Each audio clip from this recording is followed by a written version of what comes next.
Welcome to that's cook house. இன்றைக்கி நம்ம ரொம்ப இன்ட்ரெஸ்டிங்கான தந்தூரி சிக்கன் மலாய் டிக்கா ரெசிபி, அதுவும் ஓவன் இல்லாமல் கேஸ் ஸ்டவ்வில் எப்படி செய்கிறதுன்னு பார்க்க போகிறோம்.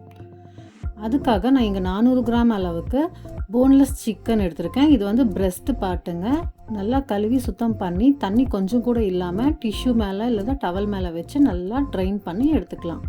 ஒரு மிக்சிங் பவுலில் 2 டேபிள் ஸ்பூன் அளவுக்கு திக்கான தயிர் சேர்த்திக்கலாம்.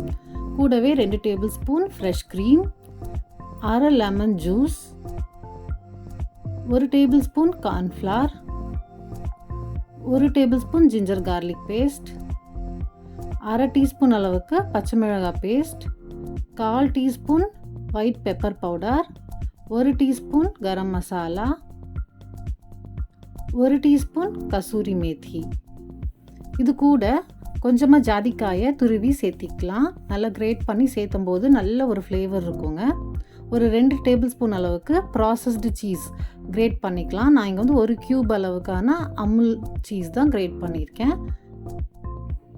1/2 டீஸ்பூன் அளவுக்கு உப்பு. இது எல்லாமே நல்லா மிக்ஸ் பண்ணி விட்டுடலாம்.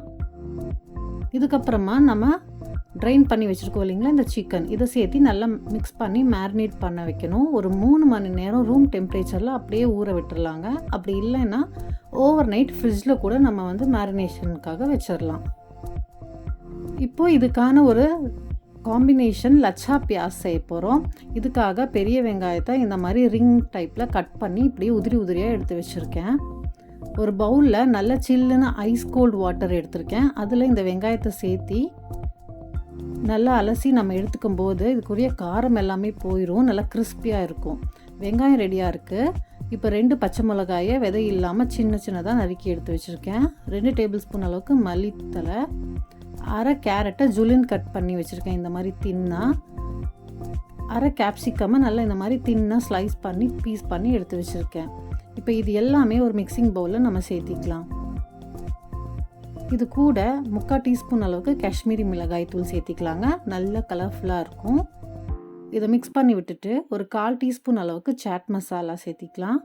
கூடவே 1 டீஸ்பூன் அளவுக்கு லெமன் ஜூஸ். இது கூட 1 டீஸ்பூன் அளவு உப்பு சேர்த்திக்கலாம். இதை லைட்டாக நம்ம மிக்ஸ் பண்ணி விட்டுட்டு ஃபைனலாக நறுக்கி வச்சுருக்கிற கொத்தமல்லி தழை, பச்சை மிளகாய் இதை சேர்த்திட்டு நல்லா டாஸ் பண்ணி விட்டுறலாங்க. அதிகமாக கைகளால் மிக்ஸ் பண்ணோன்னா வெங்காயத்துலேருந்து தண்ணி வெளியே வந்துடும், ரொம்ப சாகி ஆயிரும். இது எப்போவுமே சர்வ் பண்ணுறதுக்கு கொஞ்சம் நேரம் முன்னாடி செஞ்சோன்னா தான் நல்லா கிறிஸ்பியாக இருக்கும் இந்த வெஜ்ஜீஸ் எல்லாம் சாப்பிட்றதுக்கு. இப்போது நம்மளோட சிக்கன் மேரினேட் ஆகி ரெடியாக இருக்குது. இதை நல்லா மிக்ஸ் பண்ணி விட்டுட்டு பேம்பூ ஸ்கியூவர்ஸில் இல்லைன்னா ஸ்டீல் ஸ்கியூவர்ஸில் அப்படியே சொருகி விட்டுடலாம். இது இல்லை அப்படின்னா நார்மலாக பேனில் கூட தனி பீசஸை நம்ம குக் பண்ணி எடுத்துக்கலாங்க. எல்லாமே இந்த மாதிரி ரெடி பண்ணி வச்சுட்டு ஒரு பேன் ஹீட் பண்ணி அதில் கொஞ்சமாக பட்டர் தடவிக்கலாம். பட்டர் சூடாகும்போது இந்த ஸ்கியூவர்ஸை அது மேலே நம்ம அப்படியே வச்சிடலாங்க. நல்ல ஹை ஃப்ளேமில் தான் நம்ம இதை குக் பண்ணணும். ஆக்சுவலாக இது வந்து நம்ம க்ரில் பண்ணுற மாதிரி தான், நம்ம ஓவன் இல்லாமல் கேஸ் ஸ்டவ் மேலே பண்ணுறோம். இந்த மசாலா கூட நான் அது மேலே தடவி விட்டுட்டேன் பாருங்கள். மீதமுள்ள மசாலாவை இந்த மாதிரி மேலே தடவி விட்டுடலாம். நல்ல ஜூஸியாக இருக்கும் இந்த சிக்கன். ஆக்சுவலாக சாப்பிடும்போது ஹை ஃப்ளேமில் குக் பண்ணால் மட்டும்தாங்க அந்த மாதிரி இருக்கும். ரொம்ப ஸ்லோ ஃப்ளேமில் குக் பண்ணிட்டோன்னா அந்த ஜூஸினஸ் வந்து ரிலீஸ் ஆயிரும்.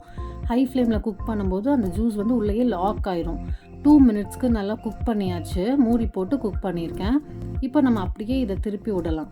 பாருங்கள், சூப்பராக ஒரு கலர் வந்திருக்கு. நல்ல ஒரு ரெட்டிஷ் கலர் அழகாக வந்திருக்கு. எல்லாமே இதே மாதிரி நம்ம திருப்பி விட்டுடலாம். மறுபடியும் கொஞ்சமாக இது மேலே நம்ம பட்டர் தடவினோன்னா நல்ல ஜூஸியாக இருக்கும் சிக்கன் சாப்பிட்றதுக்கு. பட்டர் தடவி விட்டுட்டு மறுபடியும் நம்ம இதை கவர் பண்ணி சிக்கன் குக் ஆகிற வரைக்கும் நம்ம குக் பண்ணிக்கணும். 4 மினிட்ஸ் 5 மினிட்ஸ் அது வந்து நம்ம நடுவில் செக் பண்ணி பார்த்துக்கணும். கவர் பண்ணி நம்ம இதை நல்லா குக் பண்ணிக்கலாம். இதுக்கப்புறமா நான் இதை ஓப்பன் பண்ணுறேன் பாருங்கள். எந்த அளவுக்கு கலர்லாம் நல்லா டார்க்காக வந்திருக்குன்னு பாருங்கள். இது வந்து தீஞ்சு போனது கிடையாதுங்க. ஆக்சுவலாக தந்தூர் இந்த மாதிரி தான் இருக்கும் இல்லைங்களா. தந்தூரி சிக்கன்லாம் நம்ம வாங்கும்போது கலர் இப்படி தான் இருக்கும் இல்லைங்களா. இது ரொம்ப நல்லாயிருக்கும் சாப்பிட்றதுக்கு. அவ்வளோதான், இது ரெடி ஆயிடுச்சு. நல்ல ஒரு தந்தூர் எஃபெக்ட் கொடுக்கறதுக்காக நம்ம அப்படியே இந்த ஸ்கியூவர்ஸோட டைரக்ட் ஃப்ளேமில் நம்ம கொஞ்சம் நேரம் அப்படியே வந்து தந்தூர் பண்ணிக்கலாம். இந்த மாதிரி பண்ணும்போது நல்ல ஒரு ஸ்மோக்கி ஃப்ளேவர் வரும். ஏன்னா நம்ம செய்கிறது தந்தூரி சிக்கன் மலாய் டிக்கா இல்லைங்களா. ஸோ இந்த டைரக்ட் ஃப்ளேமில் நம்ம இது மாதிரி நல்லா தந்தூர் பண்ணி எடுத்துக்கலாம். அவ்வளோதாங்க, சூப்பரான நம்மளோட தந்தூரி மலாய் டிக்கா ரெடி ஆயிடுச்சு. இந்த லச்சா பியாஸ் கூட சாப்பிடும்போது செம்ம காம்பினேஷனாக இருக்குங்க. இந்த லச்சா பியாஸ் வந்து நீங்கள் நார்மலான ஒரு சப்பாத்தி கூட வச்சு சாப்பிட்டிங்கன்னா கூட அவ்வளோ டேஸ்ட்டாக இருக்கும். சூப்பரான ஒரு ஸ்டார்டர். நீங்கள் ஒரு ஈவினிங் டைமில் நீங்கள் செஞ்சு கொடுத்தீங்கன்னா கூட வீட்டில் இருக்கவங்க எல்லாருமே ரொம்பவுமே லைக் பண்ணி சாப்பிடுவாங்க. ரொம்ப ரொம்ப யம்மியாக இருக்கும்.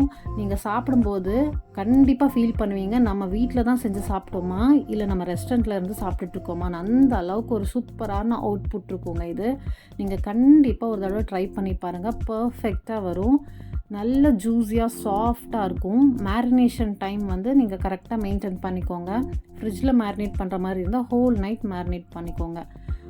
இது கூட சாப்பிடும்போது விருப்பப்பட்டால் கொஞ்சமாக லெமன் ஸ்க்வீஸ் பண்ணி கூட நம்ம சாப்பிட்லாம். டேஸ்ட் எப்படி இருக்குன்னு கேட்கலாம். மஸ்து மஸா சூப்பராக இருக்குங்களாம்மா, ரொம்ப ரொம்ப சூப்பராக இருக்குங்க. கொஞ்சம் நேரத்துலேயே ஃபினிஷ் ஆயிரும். வீடியோ பிடிச்சிருந்தா மறக்காமல் சேனலை சப்ஸ்கிரைப் பண்ணிக்கோங்க.